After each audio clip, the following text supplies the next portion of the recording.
host this for you tonight. I'm the urban conservationist at the SWCD and kind of organizing the Invasives partnership effort for Hamilton County through that role. And I'm also the Grow Native program rep on the INPS Central Chapter board.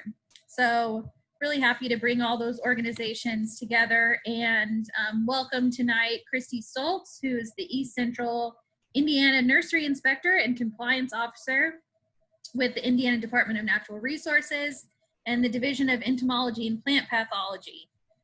So tonight, she is going to be giving us an introduction to the terrestrial plant rule, giving some info on kind of how we got to this point with the rule and how it started and what we're doing, how EPP is enforcing it, and then a little bit of some plant ID of some plants found commonly in the trade.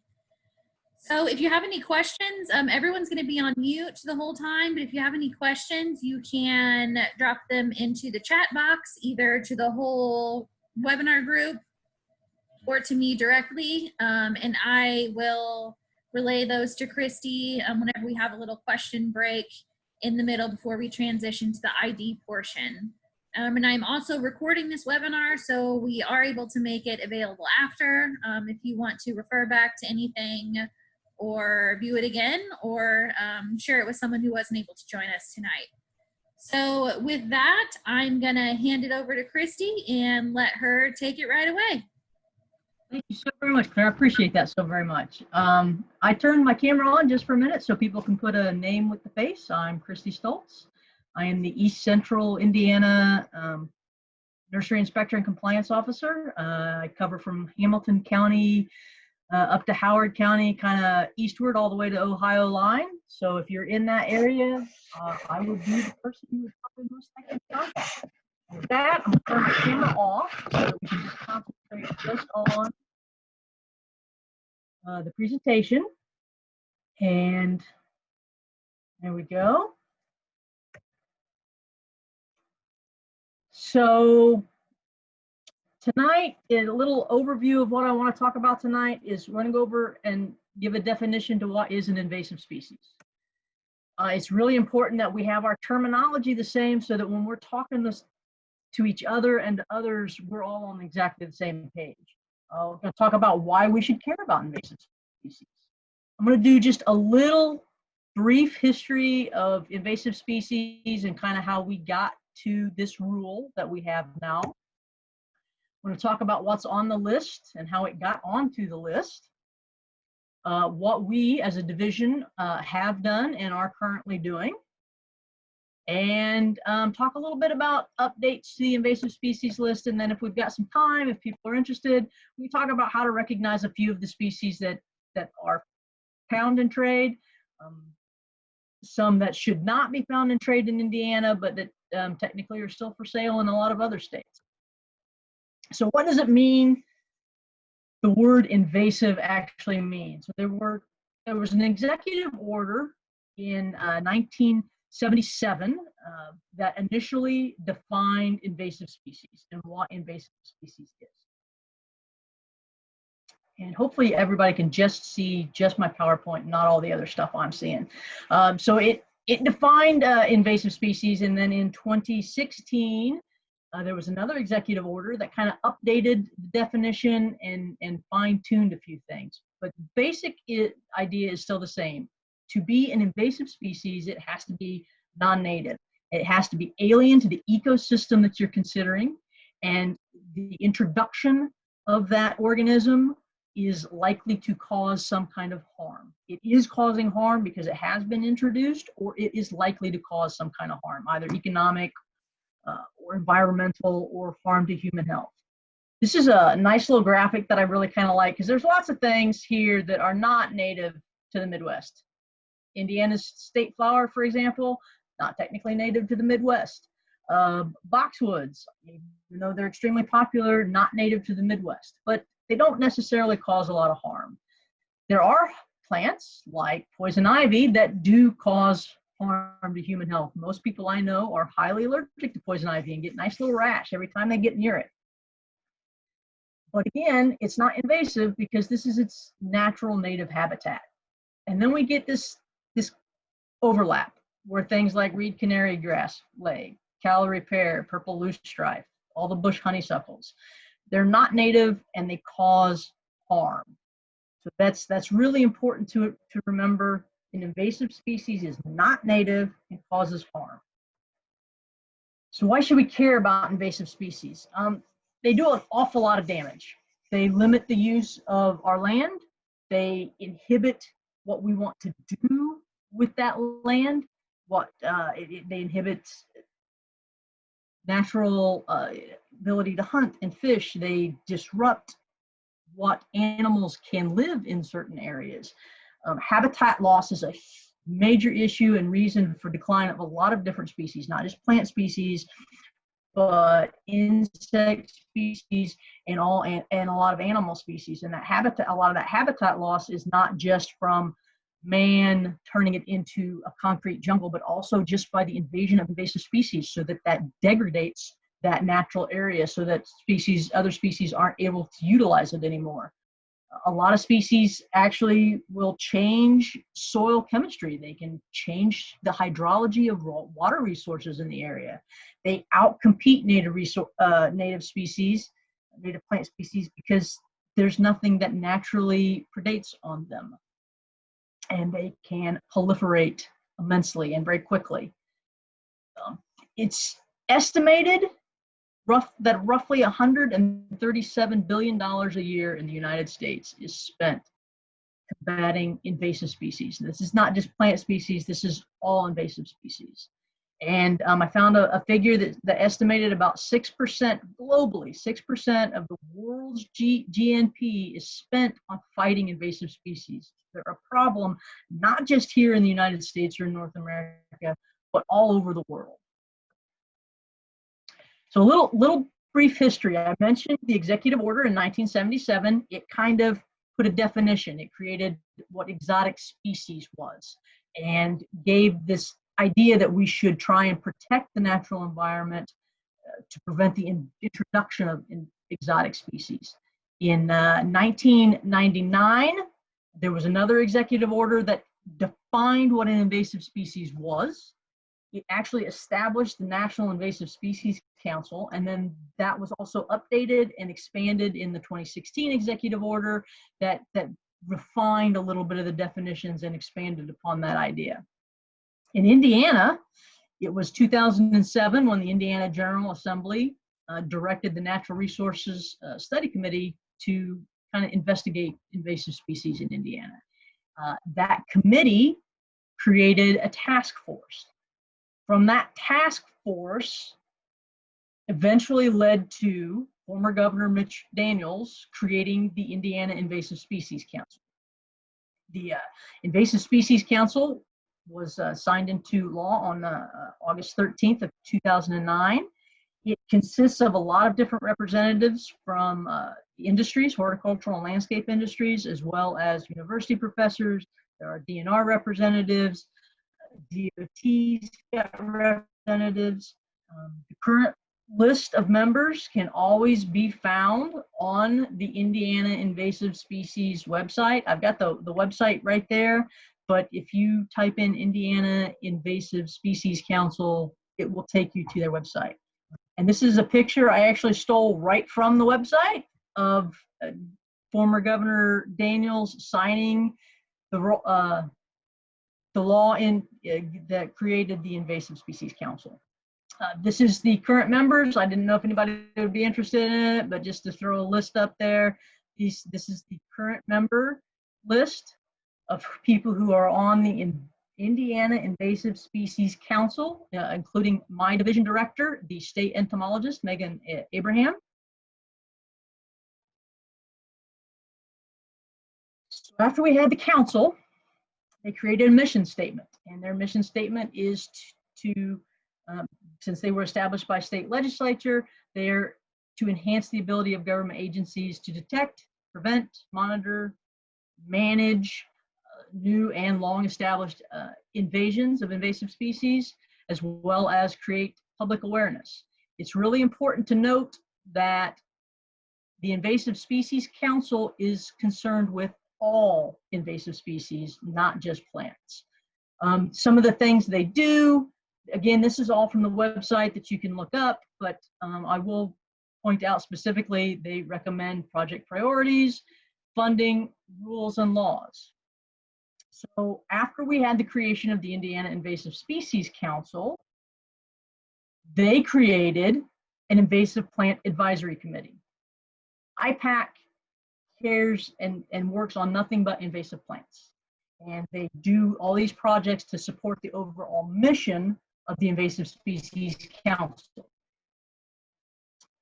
What IPAC did was they took about 120 plants or so and initially did a science-based risk assessment process on these plants. They used two different processes depending upon whether the plants were found in trade or not, but this is a scientific, objective process that they went to. This is not somebody that said, well, I really don't like this plant and I would really like to see it not be in trade. There's none of that. This is all based upon science and what we're finding to be invasive in Indiana. They ranked all these plants from cautious to high levels of invasiveness.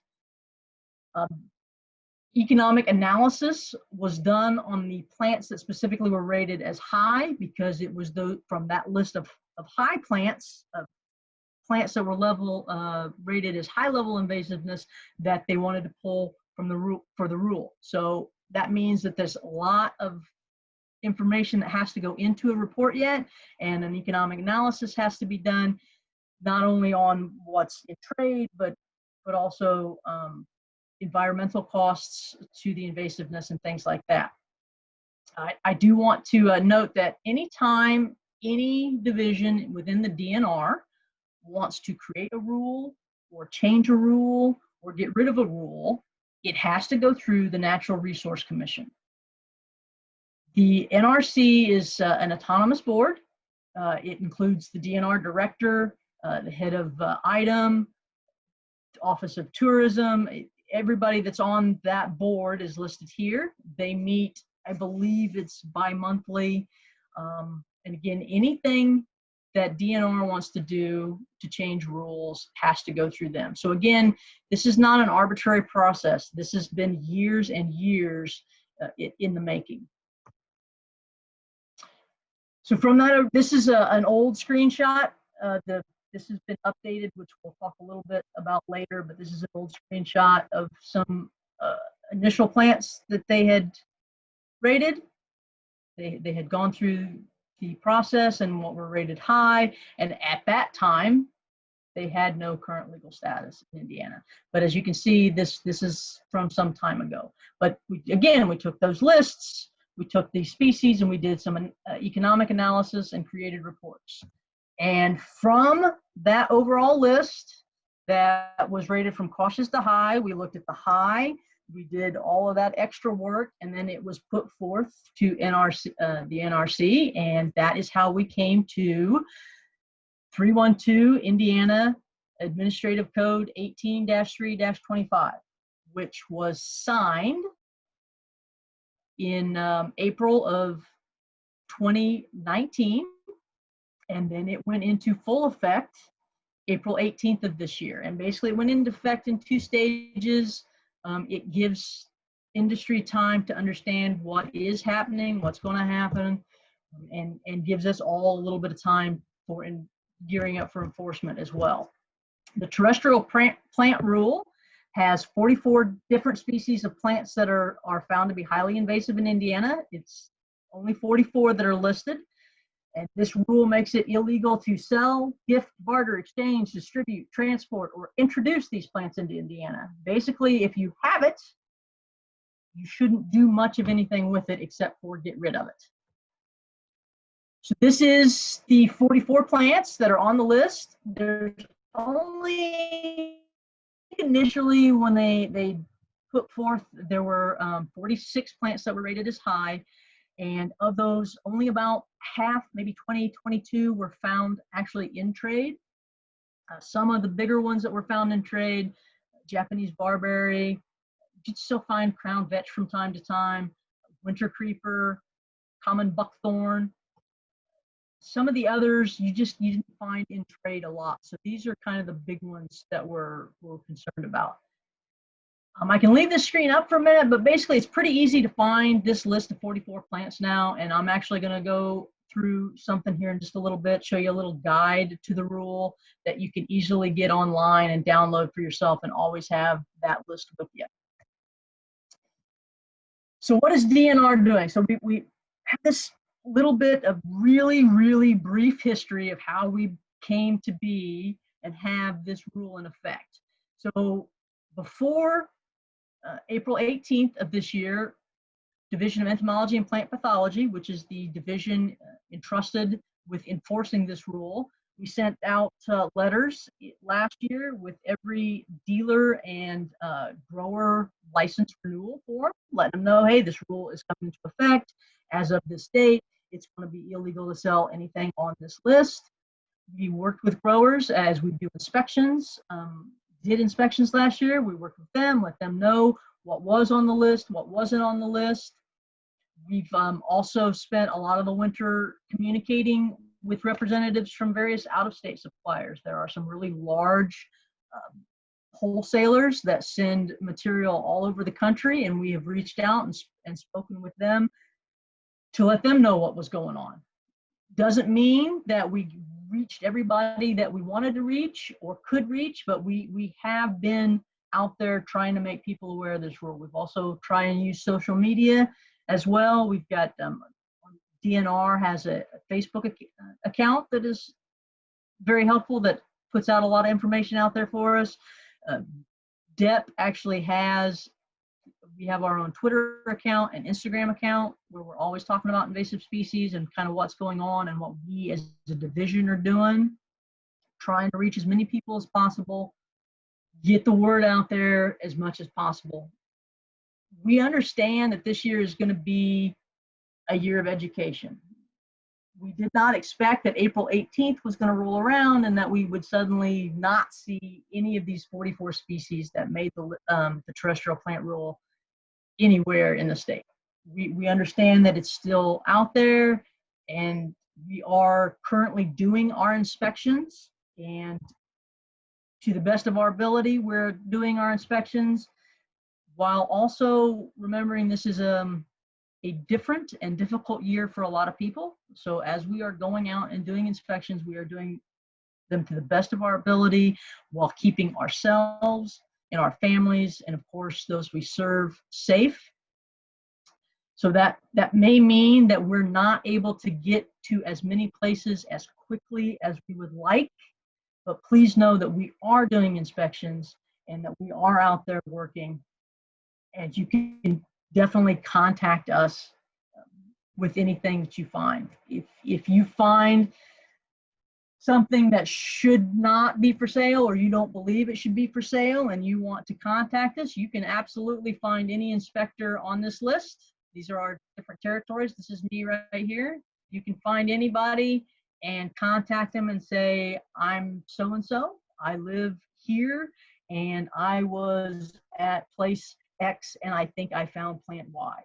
You can also contact us with questions and information you have about invasive insects and pathogens and pests of plants, because that is what we do, and we are here to help you guys give as much information as possible and to protect Indiana's natural resources. Generally speaking, while I say you can absolutely contact us directly, I always give out just our general email account, depp@dnr.in.gov.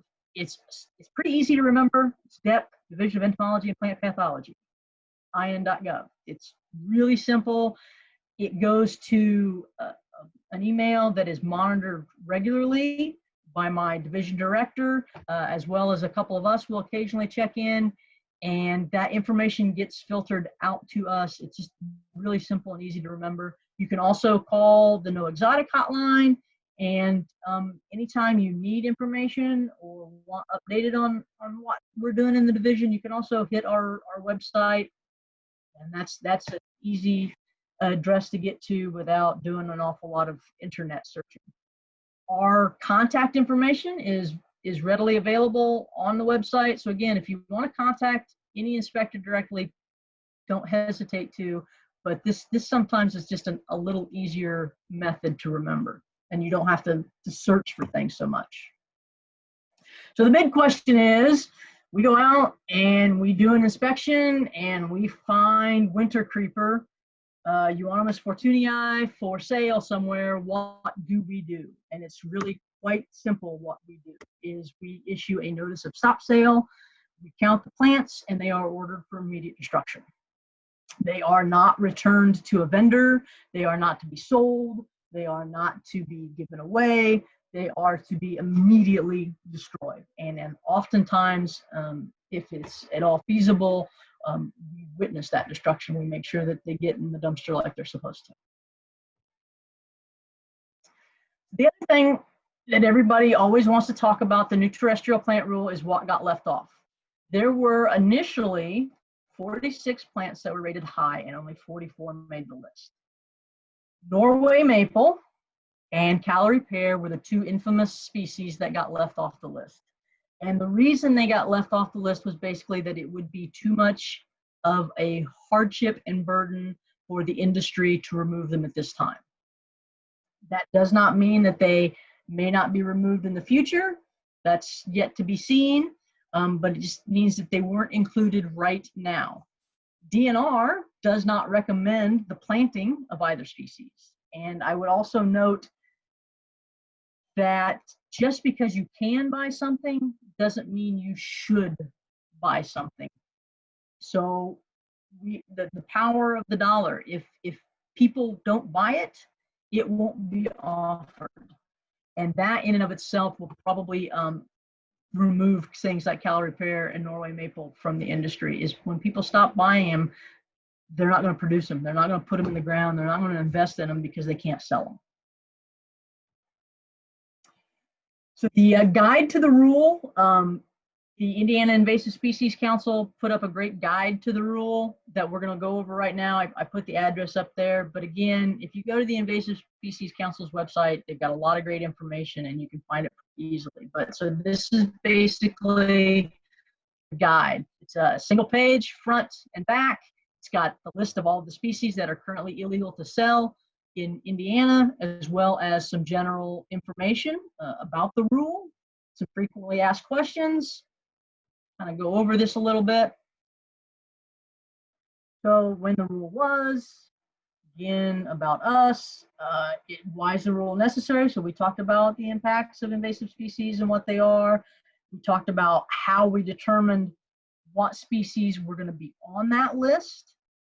It also has information about how to get a hold of us. It has some great information about how you can report invasive species that you find out in the natural landscape. It also, again, recommends avoiding using Callery pear and Norway maple and other invasive species. Talks about why Callery pear and Norway maple weren't included, which of course we did a little bit. So big questions are, can I purchase any of these species online? And the answer is not legally. So we all know in today's technology that just about anything you can imagine is just a couple clicks away with a mouse. And just because you can buy it doesn't mean you should buy it. This is where we can all be responsible consumers.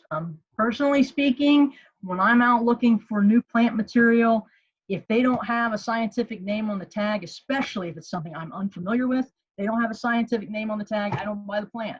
Because without that scientific name, I can't do my due diligence and my research and find out what it is I'm purchasing and where it should actually be. I mean, the problem with a lot of invasive species is they're gorgeous. They have these beautiful flowers and blooms, and they have something that we really like about them. But that isn't enough. We need to have the right plant in the right place so that it doesn't require massive amounts of input. We don't have to constantly water it and fertilize it. We get the right plant in the right place. They require less care, and they're just better for the environment, and we get to spend more time enjoying them. So that's, generally speaking, again, when doing anything, not just online, but purchasing anything, look for your scientific name. Do a little bit of research. It's really important that we are informed consumers. If you have any of these species on your property currently, no one is going to come in and take them away. But we also don't want you to share them with family or friends. It's not, they're invasive, and we don't want them to spread. We want people to understand why they're bad and to eventually start removing them from their properties. But again, nobody's going to come in and do it. If you really, really like your winter creeper where it's growing, then it grows there until you decide it doesn't.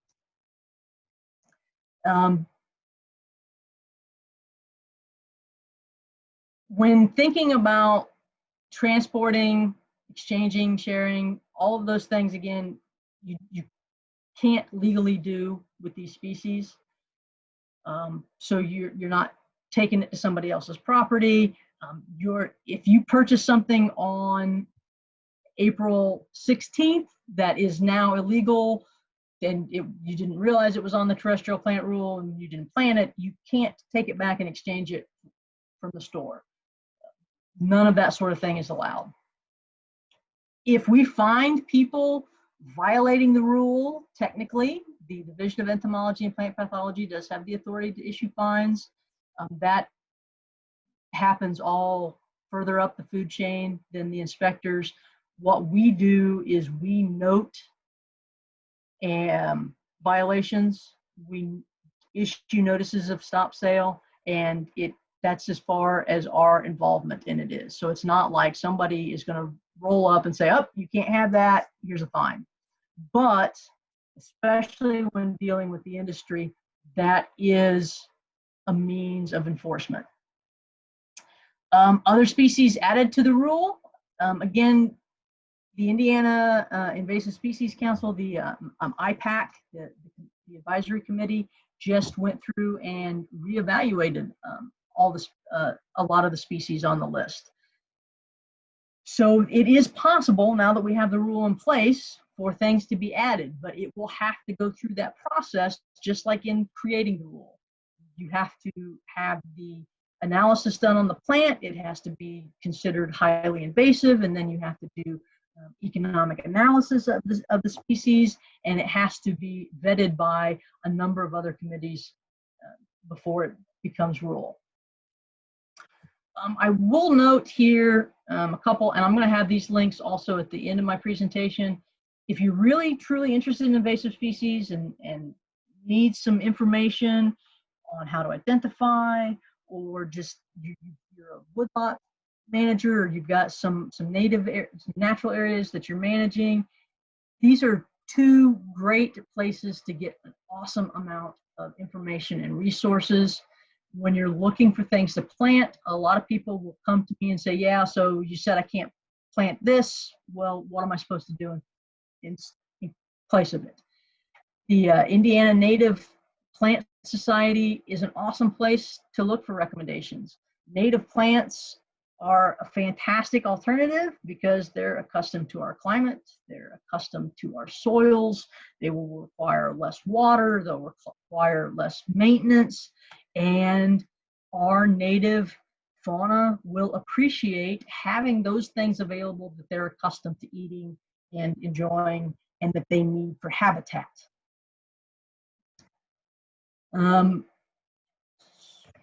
So hopefully that takes care of a lot of the questions on the rule. Again, this fact sheet is available online. It's something you can easily print out and take with you and carry with you, and you'll have that 44 species of things that you know are illegal to buy in Indiana.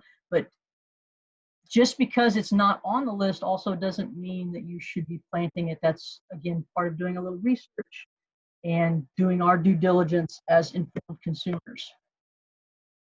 One thing I will point out about the Invasive Species Council website is they have this fantastic place link called Report It, and it's basically EdMaps. They actually use this information when evaluating invasive species. So if you're out on a walk in a nature preserve or a natural area and you see something growing there that's not native and you know it's not native, you can report it through, you can do it online, you can do it through an app. They actually will, on the website, they go through and give instructions on how to report it. I personally don't use these, so I'm not going to try and teach anybody. I just want people to be aware that they're there. They're a fantastic resource to use and highly recommend using them, especially, like I said, if you're out in a nature preserve or you're taking a walk in a natural area. We need to know what is growing out there and where it's growing to be able to determine whether or not it's actually invasive. And a lot of that information comes from the public. Also, take just a minute here and talk about other regulated plants. So we have the terrestrial plant rule, but there are also other things that are regulated within the state of Indiana, specifically the DNR regulates kudzu, purple loosestrife, and multiflora rose. And those, if anybody's interested, are the actual administrative code numbers for them. There are plants that are regulated in the state of Indiana that DNR is not involved in. For example, marijuana is regulated by the Office of the State Chemist and through the Seed Commissioner. So we would not be the ones to contact if you wanted to suddenly start growing hemp or anything like that. Also, the Indiana Noxious Weed List is an Indiana code, and that is handled locally, county. Some counties have weed boards, some don't, some are active, some aren't. But again, every year I'll get a call where somebody will be complaining about Canada thistle, and it's actually listed under noxious weeds, and that's not something that we regulate. And what some people don't realize is that in 2012, Indiana actually got its first invasive plant rule with the aquatic plant rule. That made it illegal to sell, offer for sale, gift, barter, exchange, distribute, transport any of these 30 plants. These are all aquatic plants. Some of them are occasionally found in the landscaping industry or horticultural industry. A lot of them are aquariums and pet supply stores and terrariums, but there were some that were offered for sale in the trade. The worst thing you can do if you have, say, a terrarium or an aquarium and you have plants in it or something living in it is to take that and go, well, I'm done with it. I don't want it anymore. I don't want to kill the plants. I don't want the little fishies to die, or anything. So I'm going to take this out and I'm going to put it out in my back pond, or I'm going to let it go free. That is one of the worst things we can do. That is how a lot of invasive species get to be invasive, is they're accidentally released into our natural environment.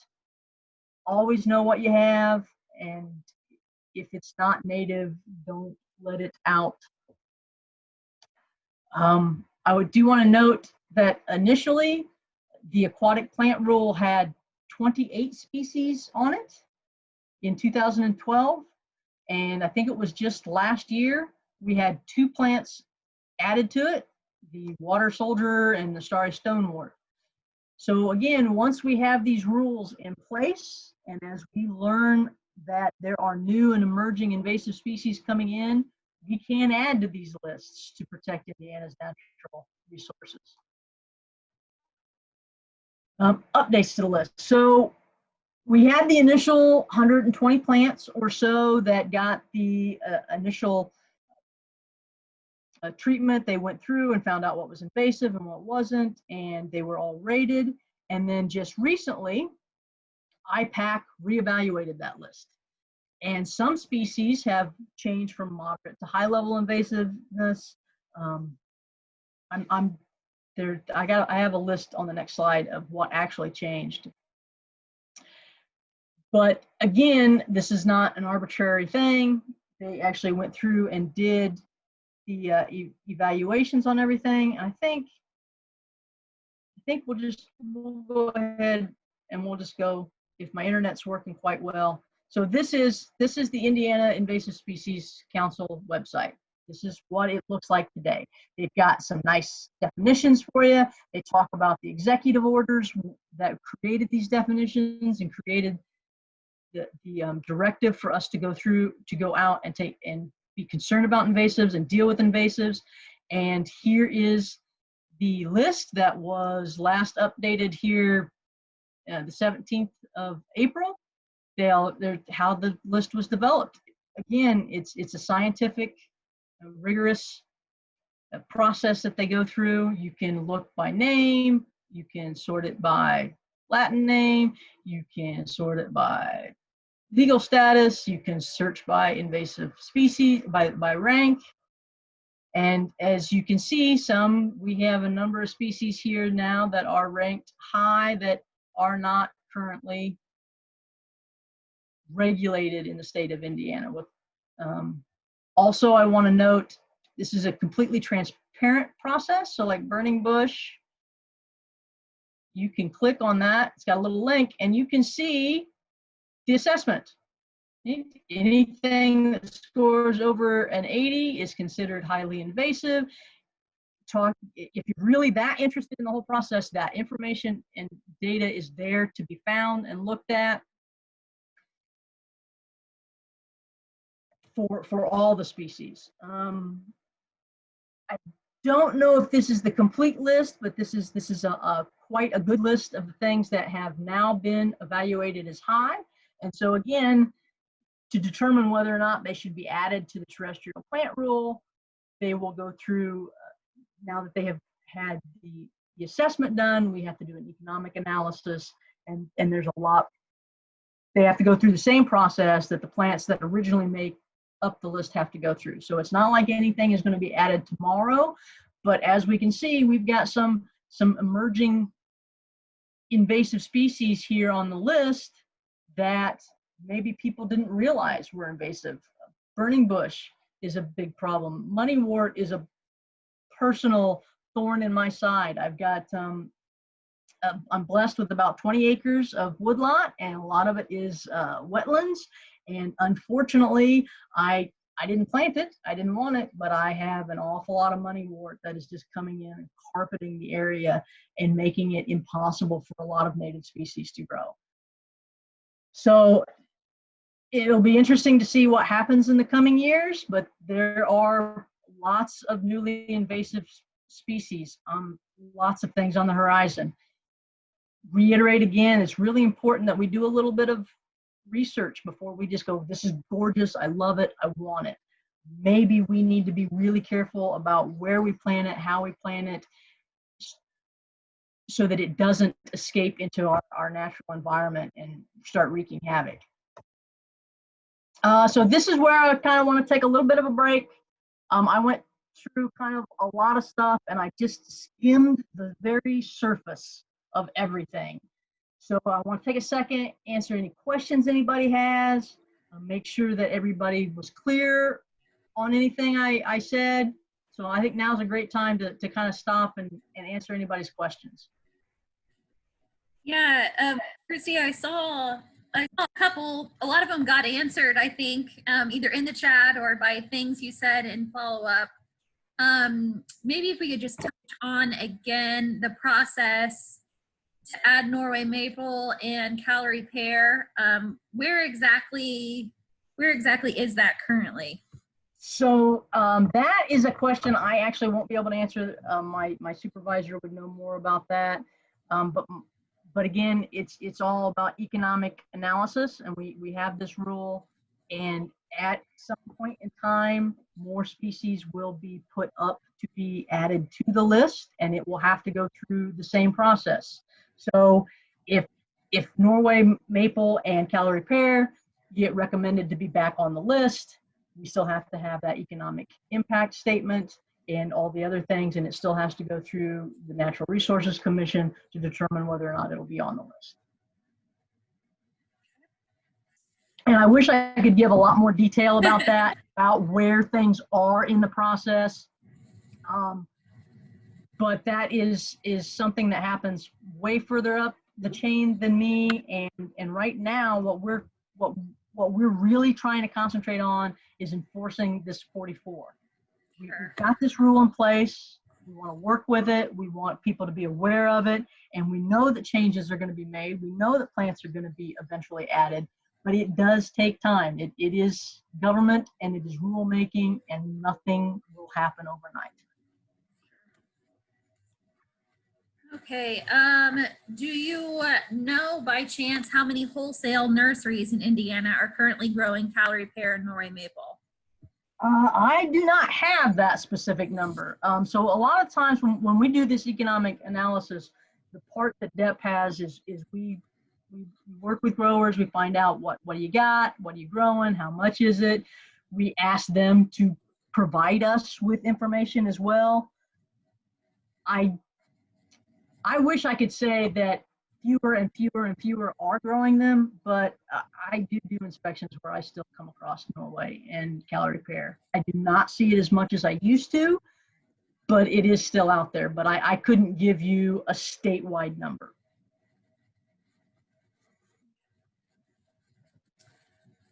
All right, and then,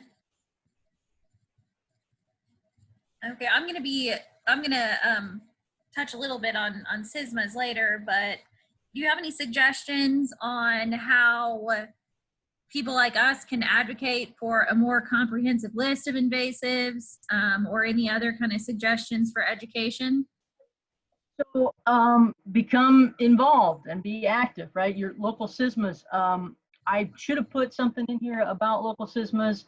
There are I have something at the end. Awesome, fantastic. That's a great way to start getting involved. Local SISMAs are going to be not only trying to remove some invasive species from certain areas, but education is a huge component of it. So get involved with your local SISMAs and wait for Claire to give you some information about how to do that.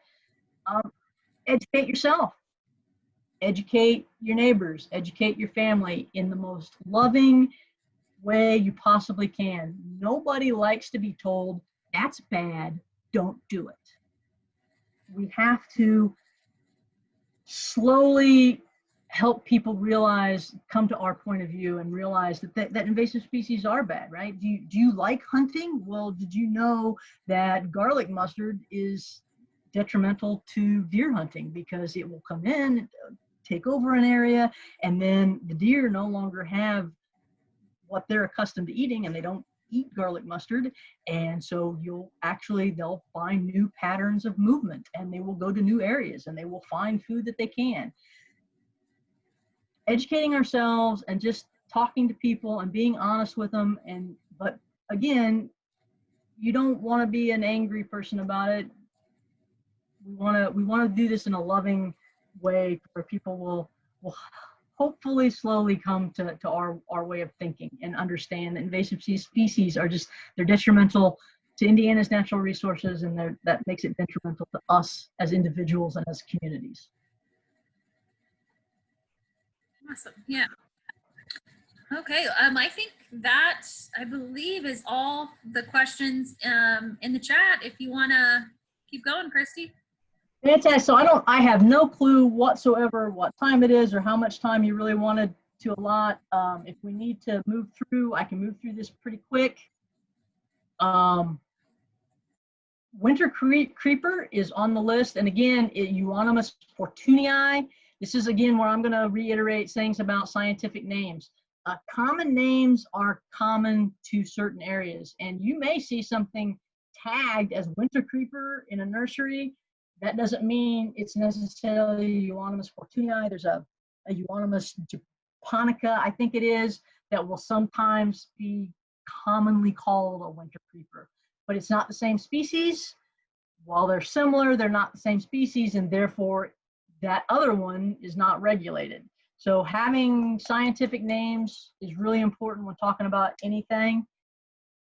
It's pretty detrimental. These are pictures, a lot of these are actually taken from my woodlot or from a state park. It's opposite growing. You've got smooth to very tightly serrated leaves.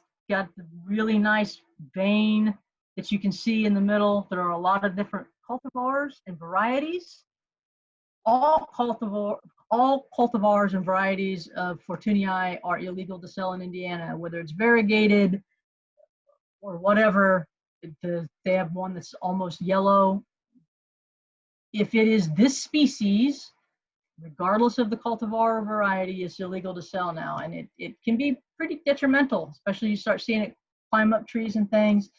It creates dense mats on the forest floor. Japanese barberry. The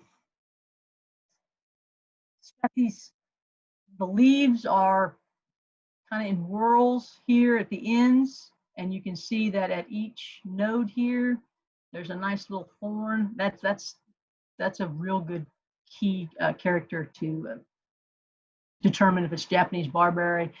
They're kind of, there's a lot of stems. They're very fine, thin stems. One thing I can note, Japanese barberry is, there's been a lot of research indicating that it actually increases tick populations. When it comes into woodlots, it creates this really warm, moist habitat because it starts all growing together and creating these areas that ticks love, and tick populations where this has become very invasive have actually increased. Japanese honeysuckle. This is all Japanese honeysuckle vine growing up. It can kill trees, especially smaller trees, as it twines around them. It grows very thick and can cut off. I'm so sorry, the word is escaping me. Been a very long day. But so anything that grows up a stem, girdle, can girdle the stem, and Japanese honeysuckle can do that, especially on younger stems. Opposite, smooth leaves, black berries. It's got a very cool looking flower. It's got great fragrance, but again, it's very detrimental when it's very young and growing along the forest floor. A lot of the new leaves actually look like tiny little white oak leaves. That's one way to kind of identify it as you're out and about. Bush honeysuckle is a number of different species, all native to Asia. It's opposite growing.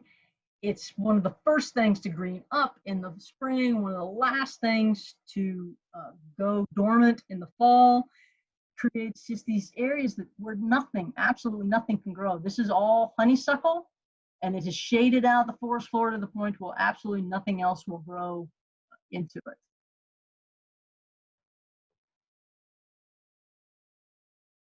Tree of Heaven is on the list as well. I have seen people, this is the only landscape tree they have, and they will do anything and everything to protect it, though I'm really uncertain why, given that it has this particular aroma to it. This is one leaf. These are tiny little leaflets.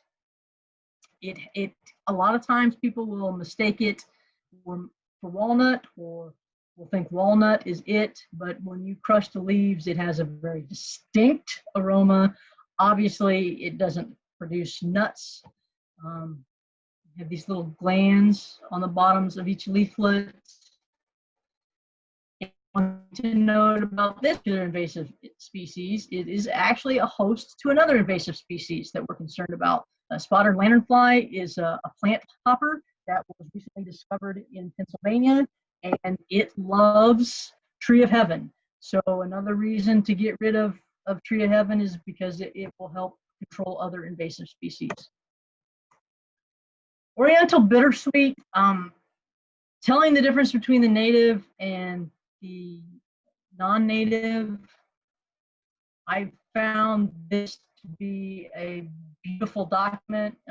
Again, this is where you can find it on the internet. It goes through really simple, whether you've got fruit, whether you've got blooms, and it will tell you whether or not you have the native or the oriental bittersweet.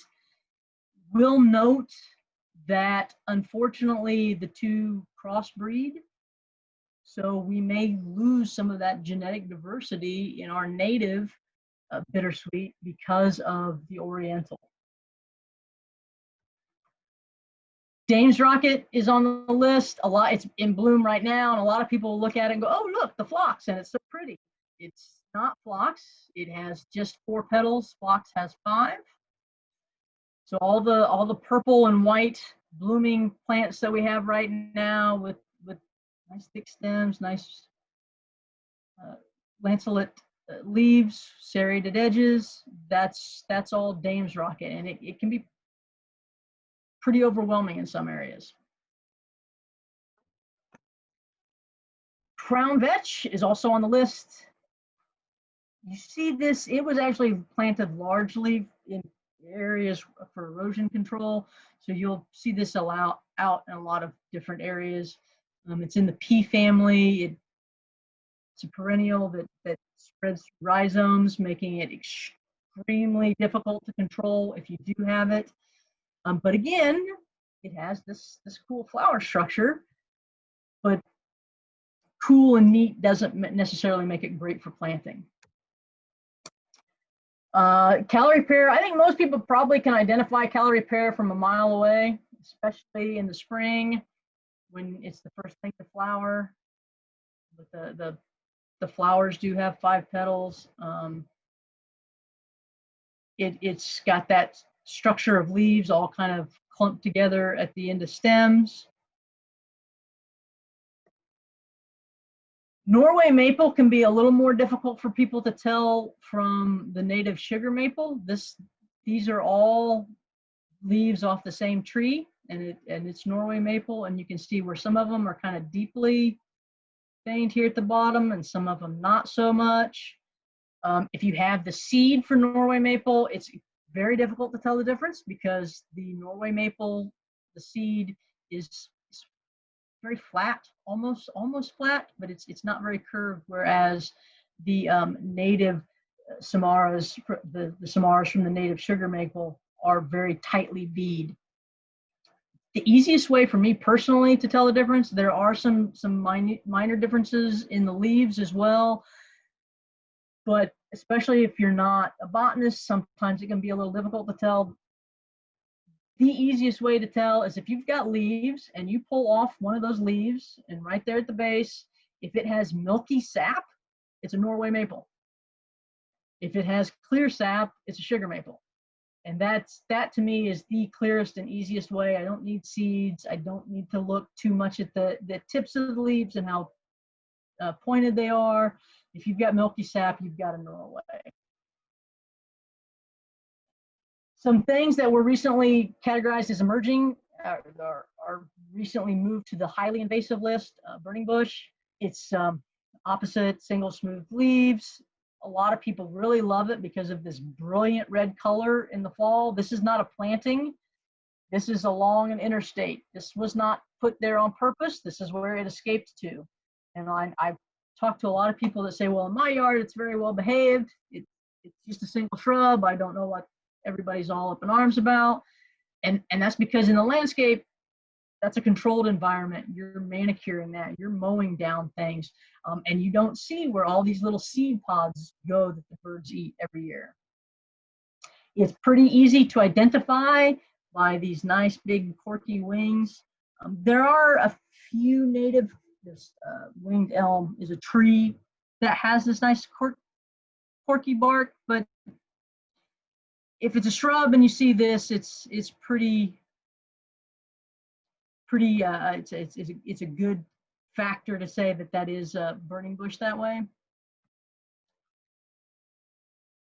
This is the moneywort or creeping jenny. It creates these huge dense mats. It's got the single leaves along a trailing vine. They're smooth. It's got this really cool yellow flower, but it's really, really detrimental out in the natural environment. You'll see this actually in a lot of hanging baskets and annual plantings. When you go to the nursery in the spring, you'll go, oh, this is beautiful, and they'll put some moneywort to hang over the edge to kind of give it a little more dramatic effect.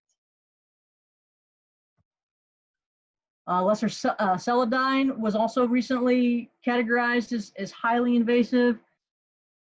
Again, I've put this website down here because this is where I got this image from. This is a fantastic side-by-side of the native lookalike versus the invasive. And you can see that the native has got these really large leaves and they're rounded. Celandine's got wavy edges and pointed tips. Roots are also different. Personally speaking, whenever I have something that I may confuse with something else, I love printing things like this out and carrying them with me, or I print them out and fold them up and put them in my field guide to have with me. The invasive also has more flower petals. It typically has 8 to 12, whereas the native has 5 to 9. And that's, whenever you're counting things like petals, you don't look at just a single specimen. Always look around at a number of different specimens. That's how you end up with like the 8 to 12 versus the 5 to 9. If they've all got quite a few, you're probably looking more at the invasive. If they all have fewer, then you're probably looking at the native. And again, once you start looking at the leaves, it's pretty evident which is which. Machanthus was also recently rated as highly invasive in Indiana. I am not good at identifying grasses. There's actually a lot that goes into identifying grasses, and it can be quite difficult to do. But again, this is a nice little thing. You can see the zebra grass. It's got the nice little colors to it. The seed heads are very fluffy. And again, this is the website that I used for that. There's a lot of awesome resources online. Whenever doing anything online, kind of look at your source. Make sure you've got a good reputable source like an EDU or a GOV, something you can trust. And this is where I'll put up my little helpful resources. There is a guide that has been put together that is phenomenal that you can go get, and it talks about how to identify in much more detail than what I just did these invasive species. It's a fantastic thing to kind of have on an iPad or a phone. You can take out with you. You can print it out. It's rather large, but if you're like me and you're old school, you can print it out. The Midwest Invasive Plant Network is another great resource. Again, especially if you're kind of always looking for what is emerging as invasive. That's a great resource to have. And I think that's pretty much what I've got. Again, I've kind of skimmed over a lot of things, a lot of information just on the surface. If you have any questions or concerns, please do not ever hesitate to contact us. You can contact me. This is me down here. You can call me. You can pop me an email. You can shoot me a text. If you've got questions about things, if you think you saw something that should not be for sale and you want to let me know, don't hesitate to contact me. You can also, again, do that at DEPP. If you find something, an insect, and you're going, ooh, I don't know what this is. This might be that giant Asian hornet that everybody's been talking about. You can get a hold of us and we will help you identify that and see exactly what's going on. We want people to contact us as much as possible. If you do contact us, and a number of people have, when they find invasive species that should not be for sale and they find them still for sale, they have reached out to us, and we are grateful for that. We appreciate that information. Please understand that you may not get an immediate response. This is a very busy time of the year for us. It's a very difficult time to do inspections this year.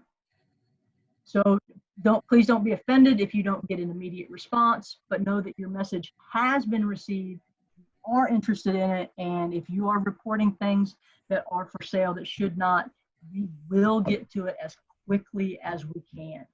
And hopefully that at least gave everybody a quick overview of where we are right now with the terrestrial plant rule. And if you have any other questions, I'll be happy to try and answer them. And again, don't hesitate to get a hold of me. All right. Thank you so much, Kristy. That was a really, really great introduction, kind of overview of everything that's going on. 'Cause it's a lot, and it's a lot to cover, for sure. So we appreciate that. I hope you guys can see just one slide I have for you. The orange background just kind of pointing to some resources.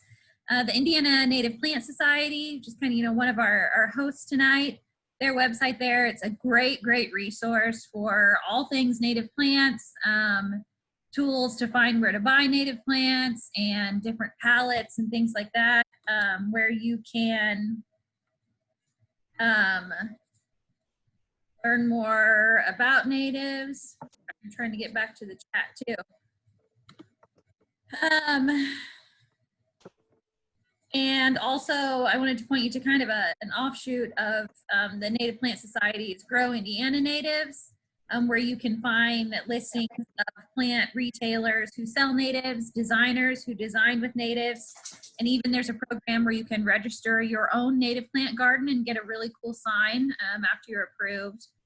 And I think it's going back to education, a really great way to get people kind of a roundabout way to get them excited about dealing with invasives is to sell people on natives. They're so connected, and whether that's you know, the aesthetics or the wildlife benefits that might, you know, come from native plants.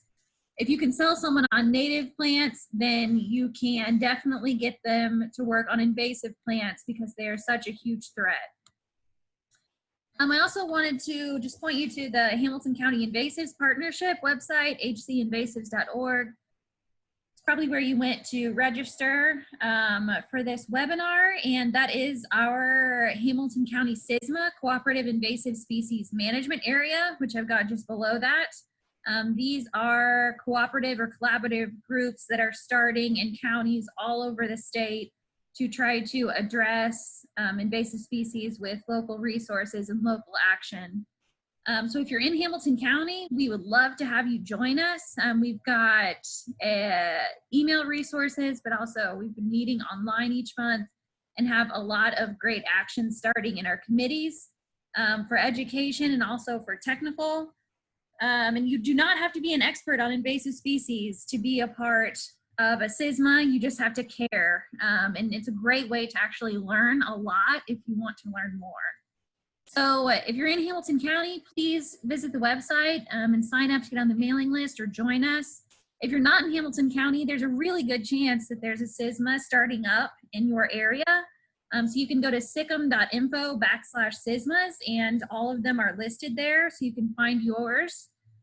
And if you might not have a SISMA in your county, or you're just interested in other resources, there's also the listing of the regional specialists with SICM and the Indiana Invasives Initiative. You can get their contact info, and they are great resources, including the opportunity to get an invasive species landowner assessment of your property. So a great way to have an expert come out to your property and take a look at what you've got, and both in invasives and native plants that you want to preserve as well. There's a ton of resources out there, and I hope this kind of whet your palate or got you excited to learn more, or hopefully not just learn more, but start taking action, whether that's on your own property or being involved with some of these groups that are working to educate and act elsewhere. So thank you all for attending. Kristy, thank you so much for taking time out of your evening to join us. We really appreciate it. And that was a really, really great presentation. So thank you very much. I thank you guys very much for the invite, and I hope everybody has a great night and stays safe. All right. Thanks, everyone.